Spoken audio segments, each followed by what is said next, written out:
वो काफ़ी स्ट्रिक्ट थी और वो मेरी इंस्ट्रक्टर थी। तो इनिशियली मुझे ऐसा लगता था कि कहाँ आ गई मैं, क्योंकि काफ़ी मैंने मार भी खाई उनसे। एक टाइम मेरे से बात भी उसने मतलब बंद कर दी कि मेरा टैलेंट आप ये कर रहे हो। नमस्कार, आदाब। आप देख रहे हैं साबिर शेख के साथ on record Mira Bhayandar. WhatsApp, Facebook, Instagram और टिकटॉक के इस ज़माने में जहाँ पर नौजवान बच्चे और बच्चियाँ अपना हुनर दिखाकर कुछ नया करने की कोशिश करते दिखाई देते हैं, वही दूसरी तरफ हमारे मीरा भाईंदर शहर की एक मुस्लिम बच्ची जो कुरैशी समाज से ताल्लुक़ रखती है, उसने न केवल मीरा भाईंदर शहर बल्कि पूरे हिंदुस्तान का सर ऊंचा किया है। अफशा फारूक कुरैशी हमारे साथ में हैं, जिन्होंने हाल ही में पायलट का कोर्स पूरा करके वो सुर्खियों में आई है। शहर की नज़रें उनके ऊपर टिकी हुई है। हम उनसे जानना चाहेंगे, उनसे बात करना चाहेंगे कि किस तरह से आपने इस पायलट के कोर्स को पूरा किया, क्या सोचकर आप पायलट के कोर्स में गए आगे। अस्सलाम वालेकुम। ऑन रिकॉर्ड की तरफ से मेरे को यहाँ पर पेश करने के लिए पायलट की ट्रेनिंग के बारे में ऐसा कुछ बचपन का सपना नहीं था ये मेरा। ये सिर्फ वो टाइम पीरियड था जब मेरी इंजीनियरिंग के बाद मेरे पास तो कुछ था नहीं करने के लिए। जॉब थी लेकिन मेरे को अलाउड नहीं था करने के लिए। तो 5-6 महीना मैं घर पर थी और फिर भी मैं एटीसी की तरफ, एयर ट्रैफिक कंट्रोलर की तरफ अट्रैक्टेड थी कि मैं उसमें कुछ करने की कोशिश करूँगी, क्योंकि मेरा टेलीकम्युनिकेशन बैकग्राउंड है। जब मैं उसकी स्टडीज़ करने की कोशिश कर रही थी तब मैंने ये सोचा कि मुझे ट्रैफिक कंट्रोलर बन के पायलट्स को कंट्रोल नहीं करना है, ताकि कॉकपिट, उसके बदले में कॉकपिट में बैठकर प्लेन्स को कंट्रोल करूँ। यही चीज़ मैंने अपने फादर से डिस्कस की और उनका पूरा मुझ पे सपोर्ट रहा है और उन्होंने मुझे कहा कि हाँ, आप इस चीज़ में आगे बढ़ो, मैं आपके साथ हूँ। और बस फिर उसके पीछे मैं लग गई, अपने मेडिकल्स क्लियर करके, अपने पेपर्स क्लियर करके मैं अमेरिका से अपनी ट्रेनिंग कंप्लीट करके आई हूँ। ये कितने महीनों की आपकी ट्रेनिंग थी? वहाँ पर किस तरह की आपको परेशानियों का सामना उठाना पड़ा? और ख़ास तौर से पिछले साल में जब ये कोरोना ने पूरे देश और दुनिया पर दहशत कायम कर रखी थी, उस पीरियड में क्या आप वहाँ पर थी? आप उस वहाँ का आप हमें अनुभव बताइए, कैसा अनुभव रहा आपका, या जब से आप यहाँ से गए थे और वापसी आने तक का? अच्छा, तो मैं यहाँ पे जब मेरे पेपर्स क्लियर हुए, मैं यहाँ से 22 फरवरी को निकली थी और फ़्लाइट ट्रेनिंग के लिए, और इंडिया में लॉकडाउन हो गया था। बट वही चीज़ अमेरिका में लॉकडाउन नहीं हुई थी और हमारी ट्रेनिंग चल रही थी। तो जिस तरीके से हम सारे बच्चे, मैं अकेली नहीं, वहाँ पे जितने भी इंडियंस भी बच्चे हैं, ऑल ओवर दी वर्ल्ड बच्चे आते हैं ट्रेनिंग कंप्लीट करने के लिए, तो सब अपनी अपनी ट्रेनिंग कर रहे थे। तो मेरा कोई तुक नहीं बनता कि मैं अपनी ट्रेनिंग वहाँ पे रोक दूँ। हमने सारा प्रिकॉशन यूज़ किया वहाँ पे, मास्क, सैनिटाइज़र, ये सब करके हम हमारी फ़्लाइट्स कंप्लीट करते थे। एज़ पर DGCA रिक्वायरमेंट्स हम दिन में सिर्फ 8 घंटे फ़्लाइट कर सकते हैं, उससे 1 पॉइंट भी ज़्यादा नहीं। तो हम कोशिश करते थे कि हमारी 8 या फिर उससे कम हमारी फ़्लाइट ट्रेनिंग हो और जल्दी से जल्दी कंप्लीट करके हम हमारे कंट्री वापस आ जाए। ये ट्रेनिंग जो है वो स्पेसिफ़िकली 7 to 8 मंथ्स की होती है। मेरा 10 महीना लग गया इसमें और उसके बाद मैं यहाँ पे पहुँची हूँ। ये पायलट ही बनने का क्यों आपने इरादा पक्का किया था? क्या उसके पीछे कारण था? कहाँ से आपको उसको वो इंस्पिरेशन मिला कि आपको पायलट ही बनना है? जैसे अभी देखा जाए तो हर घर घर में आपको टीचर्स, डॉक्टर्स, इंजीनियर्स मिलेंगे। मैं खुद एक इंजीनियर हूँ, लेकिन पेरेंट्स के सामने, दुनिया के सामने, कौम के सामने, समाज के सामने एक एग्ज़ाम्पल सेट करना होता है, क्योंकि पढ़ाई सब करते हैं। कुछ एग्ज़ाम्पल ऐसा सेट करना है जिससे सामने दिखे कि भाई कुछ किया है, क्योंकि ये चीज़ सारी कॉमन हो गई। ऐसा नहीं कि नहीं, क्योंकि इंजीनियरिंग और बीइंग अ डॉक्टर और इससे भी बड़ी बड़ी अव्वल पढ़ाइयाँ हैं, लेकिन सामने दिख के आए कि भाई किसी ने कुछ किया है, तो ये चीज़ मुझे ऐसा लगा कि नहीं, कि मैं ये चीज़ कर सकती हूँ। अचानक ही आपके दिल में आ जाती है ये चीज़, और मैंने फिर बिना सोचे समझे, ज़्यादा कुछ इसके ऊपर प्रेशराइज़ करके अपने आप को ज़्यादा रोका नहीं और सीधा अपने फादर से डिस्कस की ये चीज़ के बारे में। तो मम्मी और पापा जो थे उनकी मंजूरी थी आपको पढ़ाई के लिए आगे करने की? क्योंकि आमतौर पर देखा गया है कि एक मुस्लिम समाज में महिलाओं के प्रति काफ़ी पाबंदी रखी गई है, उन्हें पर्दे में रहने का हुक्म किया गया है, और बाकी इन सब चीज़ों को कहीं ना कहीं ऐसा लगता नहीं कि रुकावटें आनी चाहिए थी, वो आई आपको? एज़ फार एज़ देखा जाए तो मैं खुद एक कंजर्वेटिव फैमिली से बिलोंग करती हूँ, but I am really thankful कि मेरे फादर और मेरे मॉम इतनी सपोर्टिव रही है हमेशा पढ़ने के लिए, क्योंकि ये चीज़ हमारी ग्रैंड माँ की तरफ से आती है, हमारी दादी की तरफ से आती है, जिन्होंने अपने बेटे को कभी पढ़ने के लिए नहीं रोके। उसी तरीके से मेरे फादर ने कभी मुझे पढ़ने के लिए नहीं रोके, मेरी मम्मी ने कभी मुझे पढ़ने के लिए नहीं रोके, और ये चीज़ की तरफ मुझे हमेशा उन्होंने प्रोत्साहित किया, आप बोल सकते हैं। और रुकावटें जब पेरेंट्स की तरफ से नहीं आ रही है, जब दादी की तरफ से नहीं आ रही है, तो ख़ानदान भी कोई कुछ नहीं बोलेगा ना, क्योंकि वही मेन इम्पॉर्टेंट होते, पेरेंट्स अपने मेन इम्पॉर्टेंट होते। तो बस ऐसे ही कुछ अलग करना था मेरे को, जिस तरीके से मैंने सोचा कि शायद मैं ये कर सकती हूँ, और इसमें मैं आगे बढ़ी। कोई एक ऐसा लम्हा बताइए या कोई एक ऐसी यादगार बात बताइए कि जहाँ पर आपको डर लगा हो कि ये मैंने क्या कर लिया, ये मैं कहाँ आ गई, ऐसा कोई एक अनुभव हमारे साथ में शेयर कीजिए, हमारे दर्शकों के साथ में शेयर कीजिए। और ये भी बताइए कि उस वक्त फिर आप कैसे संभले, कैसे अपने आप को वहाँ से उस चीज़ में से बाहर निकाला। ये किसी से मैंने शेयर नहीं किया है, क्योंकि ये जब मेरी इनिशियली ट्रेनिंग चालू थी, जब पहली दूसरी दिन की ट्रेनिंग थी, क्योंकि आपको पहले ग्राउंड पे लेक्चर्स होते हैं, उसके बाद आपकी फ़्लाइट ट्रेनिंग होती है, तो आपको इंस्ट्रक्टर दिया जाता है और उसके साथ में आपकी फ़्लाइट ट्रेनिंग होती है। मेरी भी एक इंस्ट्रक्टर थी जो है ऑलरेडी, वो काफ़ी स्ट्रिक्ट थी, और वो मेरी इंस्ट्रक्टर थी। तो इनिशियली मुझे ऐसा लगता था कि कहाँ आ गई मैं, क्योंकि काफ़ी मैंने मार भी खाई उनसे, और क्योंकि वो मुझे ऐसे सिनेरियोज़ देते थे ऊपर कि अब क्या करोगे आप, ऐसा हो गया आपके साथ, अब क्या करोगे आप, आपके साथ पैसेंजर्स है, अब क्या करोगे आप।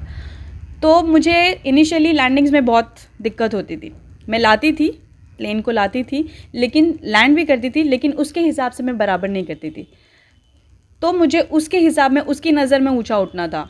वो प्रैक्टिस होती गई 22 आवर्स में जब मेरी पहली फ़्लाइट में जब मैं सोलो थी, वो मेरे लिए सबसे बड़ा अचीवमेंट था। कमर्शियल पायलट ट्रेनिंग तो ठीक है, लेकिन जब पहली सोलो 22 घंटे में जब मैं अपनी पहली फ़्लाइट सोलो की मैंने 1 घंटे की, और जब मैंने उसको प्लेन को आके लैंड किया, तब की जो फीलिंग है वो मैं किसी को बयान नहीं कर सकती। तो मैं बहुत शुक्रगुज़ार हूँ कैली का, जिसने मुझे फ्लाई करने सिखाया। मीरा भाईंदर क्षेत्र में रहने वाली हमारी लाडली आफशा कुरैशी पायलट बन गई है। इसके लिए उसका हार्दिक अभिनंदन करने के लिए मैं उनके घर पे पहुंची हूँ। बहुत ही अच्छा कार्य उनके हाथों से हो रहा है, और ऐसे मतलब इतना बड़ा काम उन्होंने उनके समाज के लिए भी किया है, जहाँ पे लड़कियों को पढ़ने तक की मतलब कभी बंदी थी, मगर आज वो समाज में लड़कियाँ आगे बढ़कर पायलट बन गई है। ये इससे गौरव की बात और क्या हो सकती है। ये मीरा भाईंदर क्षेत्र के लिए बहुत ही गौरव की बात है। मैं उनके परिवार को भी उनका परिवार का भी अभिनंदन करना चाहूँगी कि उन्होंने ऐसे कामों के लिए लड़कियों को आगे बढ़ने की हिम्मत दिखाई, उनको प्रोत्साहित किया, तो उनका भी मैं अभिनंदन करने यहाँ पे आई हूँ। क्या कहेंगे आप, अब पायलट बनने के बाद में आपका आगे का क्या कदम रहेगा, और एक क्या संदेशा देना चाहेंगे आप मुस्लिम महिला होने के नाते समाज को? आगे की ट्रेनिंग, जैसे अभी मेरी कमर्शियल ट्रेनिंग हो चुकी है, तो अभी मेरा RTR लाइसेंस है, जो रेडियो टेलीफोनी लाइसेंस है, वो मुझे अचीव करना है इंडिया में। और उसके बाद मैं टाइप रेटिंग करके अपने एयरलाइंस में जहाँ पर भी वैकेंसी होगी वहाँ पर अप्लाई करने की कोशिश करूँगी। और मैं आगे की जनरेशन से, ना केवल महिला, इवन पुरुष, सारे लड़के लड़कियों को से यही कहूँगी, और अपने कौम क्या सारी जात बिरादरी के बच्चों से यही कहूँगी कि अगर आपके दिल में कोई भी अरमान है पढ़ने लिखने की, तो उसको ना दबाए, चार दीवारी में ना रहे, बाहर निकले और कुछ कर दिखाए। क्योंकि पढ़ते सब है, लेकिन अपनी छाप बहुत कम लोग छोड़ते हैं। तो एक एग्जाम्पल सेट करो और आगे बढ़ो। और उनके पेरेंट्स से भी मैं यही दरख्वास्त करूँगी कि अपने बच्चों को किसी चीज़ में ना रोके। जिस तरीके से मेरे पेरेंट्स ने मुझे सपोर्ट किया, मैं कहूँगी कि तमाम वालिदैन को अपने बच्चों को सपोर्ट करना है, और उनको पढ़ाई से नहीं रोकना है, दुनियाई तालीम से भी नहीं रोकना है। दीनी तालीम के साथ साथ दुनियाई तालीम भी बहुत ज़रूरी है। बस मैं यही कहना चाहूँगी। यह है आफशा फारूक कुरैशी, जो हाल ही में उस वक्त सुर्खियों में आई है जब इन्होंने अमेरिका से अपना पायलट का कोर्स पूरा करके इंडिया में आई है। आज एक अपने आप को बहुत खुशकिस्मत मानते हैं, और उनके फैमिली वाले भी अपने आप को बहुत खुशकिस्मत मानते हैं कि उनकी बेटी ने उनका सर आज ऊंचा किया है। जिस तरह से आफशा फारूक कुरैशी ने कहा है कि पढ़ाई के मामले में माँ बाप को अपने बच्चे की हर बात को मानना चाहिए, उसे आगे लाना चाहिए, उसके भीतर छुपा हुआ जो हुनर है, जो उसे जो अचीव करना है, उसमें उसको आगे बढ़ने के लिए मदद करना चाहिए। तो इस वाक्य पर, अफशा कुरैशी के इस वाक्य पर ज़रूर सभी माता पिता गौर करें और अपने बच्चों को किस तरह से आगे पढ़ाई में लेके जाएं, ताकि इस तरह से नाम रोशन करें, अपने माँ बाप का नाम रोशन करें, अपने समाज का नाम रोशन करें और अपने देश का नाम रोशन करें। अफशा कुरैशी के बारे में क्या कहना है उनके पिताजी फारूक कुरैशी का, हम उनसे भी बात करना चाहेंगे। मैं तो फूले नहीं समा रहा हूँ। उसने जो काम किया है, आज जो मुझे नहीं जानता वो भी जानने लगा है। मेरा बिज़नेस कुछ और है। मैं कुरैशी बिरादरी का नहीं हूँ, बिरादरी का हूँ, लेकिन काम मेरा वो नहीं है। काम मेरा कंस्ट्रक्शन का है। लेकिन मैं कुरैशी बिरादरी में होने के हिसाब से पूरे इंडिया से मुझे फ़ोन आ रहे हैं, हमारी बिरादरी, क्योंकि हमारी बिरादरी की ये पहली पायलट है। तो इसने मेरा नाम वाकई में रोशन किया है, और एक बाप होते मैं उसका शुक्रगुजार करता हूँ कि उसने मेरा नाम रोशन किया है। मुस्लिम समाज में पढ़ाते बच्चे में भी वो चाहत होना चाहिए, तो क्यों नहीं माँ बाप पढ़ाते हैं? क्या हमारे वहाँ क्या डॉक्टर नहीं है? हमारे कौम में क्या जज नहीं है? क्या इंजीनियर नहीं है? हाँ, मुस्लिम समाज के बारे में ऐसा क्यों बोला जाता है? हाँ, तो हमने भी सोचा कि भाई चलो हमारे समाज में एक लेडीज़ पायलट भी हो जाए। जैसा मैंने सोचा वैसे दूसरे भी सोचते हैं। और मैं एक मैसेज दूंगा कि हमारा समाज जो है ना, हमारे समाज को के लोगों को ये सोचना, लड़का और लड़की में फ़र्क नहीं सोचना चाहिए। उनको एक नज़र से देख के उनके अरमानों को दबाना नहीं चाहिए। अभी मेरे कुरैशी बिरादरी के लोग, मेरे रिश्तेदार बोलते हैं, अरे तू बच्चों इतने बड़े बड़े हो गए, तू शादी क्यों नहीं करा रहा है? हाँ, इनकी शादी करा। आज मैं शादी करा था तो मैं नाना दादा बनता, वो अचीवमेंट होता। ये जो आज अचीवमेंट है वो नहीं होता। जो मैं बच्ची की सोच पे चला, मेरी सोच पे नहीं चला, बच्ची की जो सोच थी कि मैं पायलट बनूंगी। उसने इंजीनियरिंग की, बोले मुझे अच्छी सर्विस आई है। बोला बेटा नहीं जा, कुछ ऐसा करना है कि कुछ होए।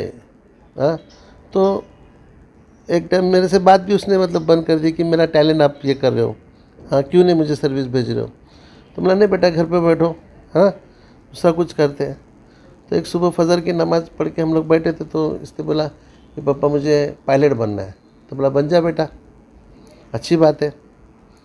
और जैसा उसने बोला वैसा मेरा एक्शन हमने ले लिया, और मैं गुंदे गया, वहाँ ये किया, इधर गया, अपने दुलिया गया।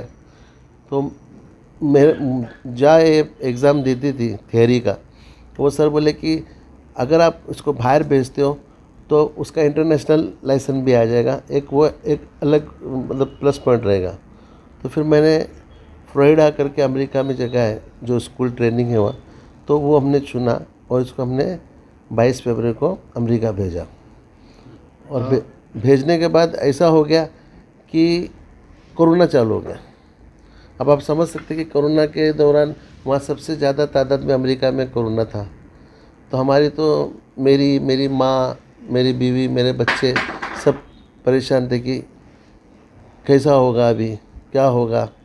लेकिन ऊपर वाला साथ दिया, और वहाँ लॉकडाउन नहीं था, और उसने उसकी ट्रेनिंग जारी रखी, और वो आज पायलट बन के आपके सामने आ गए। तो मेरे बच्ची पे मेरे को फ़ख्र है कि मेरा इतना उसने नाम रोशन किया। भाईंदर पश्चिम के रहने वाले फारूक कुरैशी के घर में जिस तरह से आज खुशियों का माहौल छाया हुआ है, उसकी वजह है उनकी बेटी ने जो पायलट का कोर्स पूरा करके वापस लौटी है। यही कारण है कि आज उनके घर में तमाम तरह की खुशियाँ मनाई जा रही हैं। उम्मीद करते हैं कि हर वो बेटी जो अपने माँ बाप का सपना पूरा करती है, उसके घर में इस तरह की ही खुशियाँ आती रहे, ऐसी हम कामना करते हैं। आप देख रहे हैं आरिफ कुरैशी और साबिर शेख के साथ ऑन रिकॉर्ड मीरा भाईंदर। धन्यवाद।